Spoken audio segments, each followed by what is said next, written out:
And we get pinged by the New York Times. Hey, we're doing a story on you, whether you like it or not. Like, this is what we're doing. So we kind of went around, we debated it for quite a while as to like, okay, do we just tell them to off, or do we actually give them the opportunity to write an objective piece, which I know is almost impossible, or statistically impossible for the Times to do.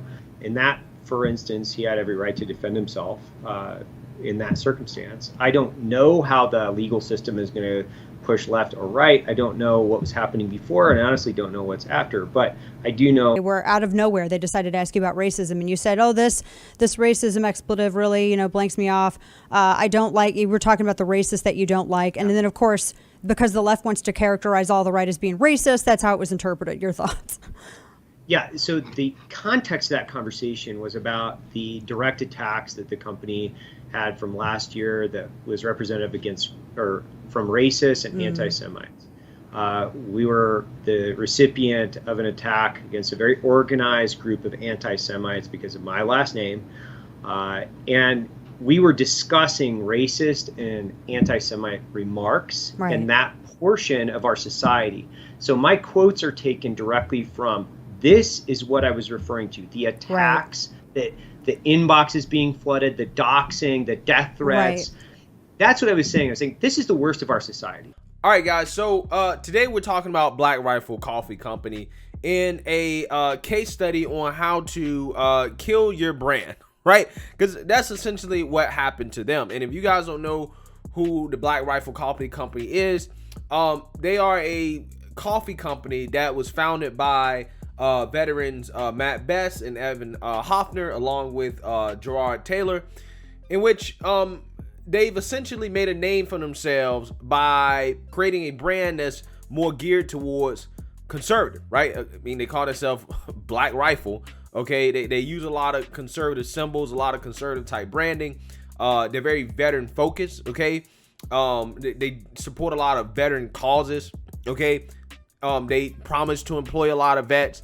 They're very in that kind of pro-military, pro-vet, pro-Second Amendment, conservative space. Okay, and they really leaned into the culture war and this branding when Trump was president. Okay, and it was very successful for them, right? It created a profitable business for them, and it created a successful business. You saw Black Rifle Coffee all over the place in terms of it being featured on conservative shows and things like that, right? They obviously had their business model figured out. They were like the Starbucks of the right.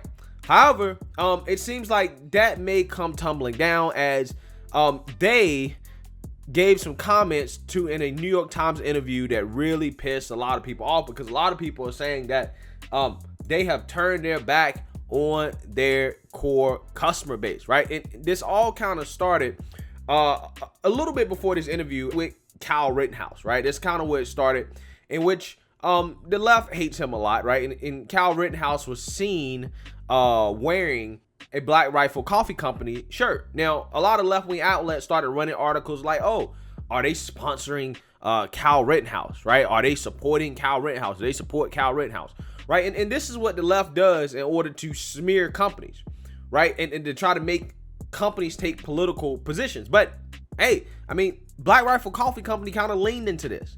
So ultimately they ended up saying that they don't have anything to do with him. But I will say this about the whole Kyle Rittenhouse thing. I really don't understand the left's obsession with Kyle Rittenhouse and what happened, right? If you guys remember, I mean, he was a part of the whole Kenosha thing, in which he ended up, in a situation that seemed to me to be self-defense, right? And unfortunately, he had to take two people's lives, right? I feel like they were BLM protesters, if I remember the story correctly. And for that reason, that pissed a lot of people off. And I think the reason why, more than anything, is the fact that police did not basically act hostile towards him as he was basically turning himself in. I think that's really the reason why the left is so upset about the whole Kyle Rittenhouse thing more than anything, right? I think that's really the reason why. It's because he's white and he wasn't treated with hostility from the police after defending himself. I think that's the reason why the left really doesn't like him. So I'm just saying, that's just my opinion on that. But yeah, they gave this interview in the New York Times in which they gave some comments that really raised a lot of eyebrows among conservatives, because it really seems like they are attacking their customers. And specifically, the New York Times was kind of asking them about the whole Kyle Rittenhouse situation and how, there's some people on the right who may have hijacked the brand or that they're wearing your stuff. Like, how do you feel about that? What they're really asking is, are you going to denounce them, right? Do you agree with that? Because this is how the left-wing media tries to control culture and companies in regards to their politics and whom, is supporting their brand, right? That's what they do. And Black Rifle Coffee Company and their founders fell for this hook, line, and sinker. The first mistake was doing an interview with the New York Times, right? That was the first mistake. But let's read the quote here so you guys get a better understanding. Quote, "You can't let sections of your customers hijack your brand and say, this is who you are," Best told me. It's like, no, we define that. The Rittenhouse episode may have cost the company thousands of customers, but Haffer believed it also allowed Black Rifle to draw a line in the sand. It's such a repugnant group of people, Hafner said. It's like the worst of American society, and I got to flush the toilet of some of those people that kind of hijack portions of the brand. Then again, what Hafner insisted was a super clear delineation was not too clear to everyone, as Muncher's choice of headgear vehemently demonstrated. Okay, so here you are, him basically saying that, hey, being associated with Kyle Rittenhouse may have cost us some money, but we said we're not associated with him, and we're not a part of that whole far right wing thing. We flush some customers down the toilet. Okay, saying things like that, right? Again, made it seem like you're kind of attacking your customer base, because a lot of those people that buy your coffee, the people that you're marketing to, the people that they knew they were marketing to, are people who support Kyle Rittenhouse. Like, they knew that. Okay, so for them to say something like this in the New York Times, it really just shows a lack of self-awareness. Okay, and really just negligence as well on their part. Especially coming from a CEO, right? You're saying this to the New York Times. And then it goes on to say a little bit more here in reference to, the whole race narrative, because that obviously has to be a thing. Quote, "The racism expletive really pissed me off," Hoffner said. "I hate racist, Proud Boy-ish people. Like, I'll pay them to leave my customer base. I would proudly chop all of those people out of my expletive customers database and pay them to get the expletive out.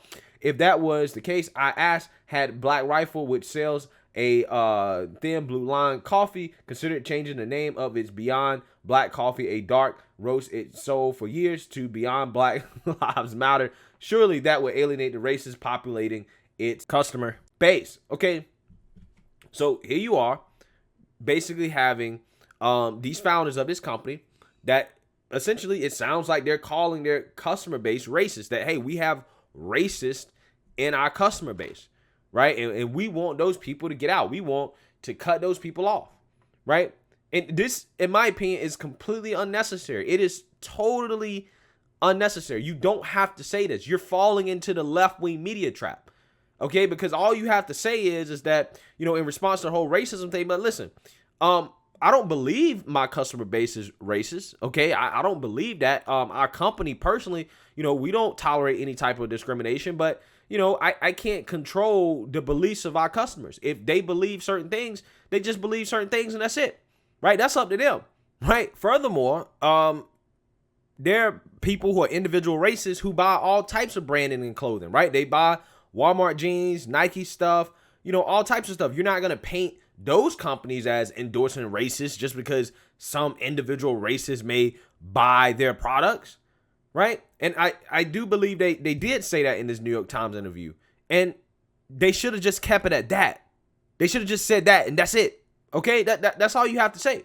That's literally all you have to say. That's how you don't give in to the left on this. Okay, because listen, this is why companies really got to be careful about this whole politics thing. When you dive into politics, when you take a political stance, you fall into the trap of having to alienate your customer base for the sake of not wanting to be associated with people who may or may not be buying your product that could be classified as extremists.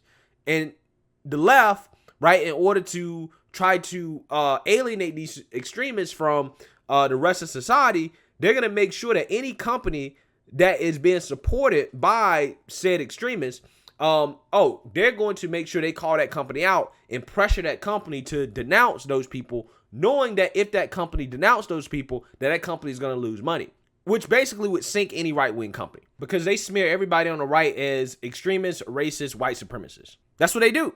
And they fell for it because they literally did not have to say this. They did not have to say this.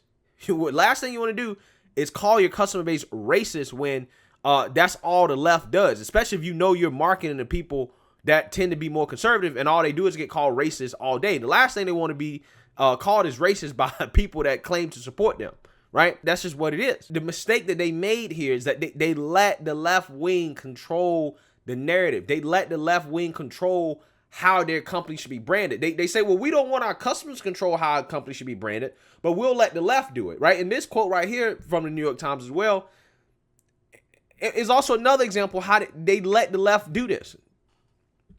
It says, Hoffner and Best were talking in a glorified supply closet in the Salt Lake City offices where potential designs for new coffee bags were hanging on the wall. One of them featured a Renaissance-style rendering of St. Michael the Archangel, a patron saint of military personnel, shooting a short-barrel rifle in Afghanistan and Iraq. Hoffner knew a number of squad mates who had a St. Michael tattoo. For a time, he wore into battle a St. Michael pendant that a Catholic friend gave him. But while the St. Michael design was being mocked up, Hoffner said he learned from a friend at the Pentagon that an image of the St. Michael trampling on Satan had been embraced by white supremacists because it was reminiscent of the murder of George Floyd. Now any plans for the coffee bag had been scrapped. This will not see the light of day, Hoffner said. See, this is exactly what I'm talking about. This is them letting the left-wing narrative control the company and their branding, right? They say, oh, we don't want to let people, our actual customer base, control it, but we'll let the left tell us that, oh, this symbol, right, that's a biblical symbol, right? We'll let them tell us that you can't use this because white supremacists use it in relation to George Floyd. It's ridiculous, right? And this is why I say these people kind of put themselves in this situation by giving in to the left. If you're going to lean into a conservative like branding and conservative base, you might as well just do it, right? You can't do it unapologetically, okay?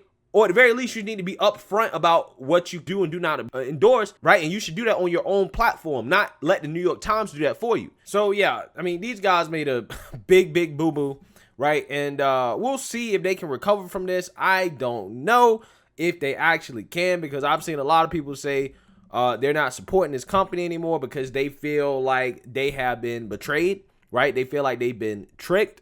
And hey, I mean, it just kind of is what it is at this point.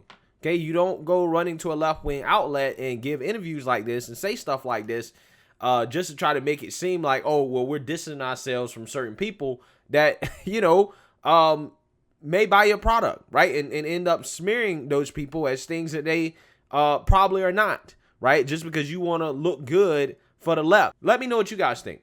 Make sure you like, comment, and subscribe. Most importantly, share a Black conservative perspective. Peace.